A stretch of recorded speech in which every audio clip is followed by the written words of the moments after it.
ನೋಡಿ ಫ್ರೆಂಡ್ಸ್, ಈ ನಮ್ಮ ಟೆಕ್ನಾಲಜಿ ಎಷ್ಟು ಮುಂದುವರೆದ್ರೂ 5G ಬಂದ್ರೂ ರೋಡಲ್ಲಿ ಮಾತ್ರ ಇನ್ನೂ ಸರಿಯಾಗಿ ರೆಡಿ ಮಾಡ್ತಾಯಿಲ್ಲ.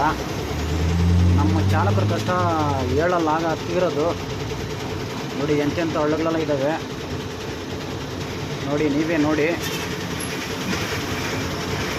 ಏನೇನೋ ಬಂದಿದೆ, ಬಟ್ ಇನ್ನೂ ರೋಡ್ಗಳು ಇಲ್ಲಿ ಡೈಲಿ ಸಾವಿರಾರು ಗಾಡಿ ಓಡಾಡ್ತವೆ.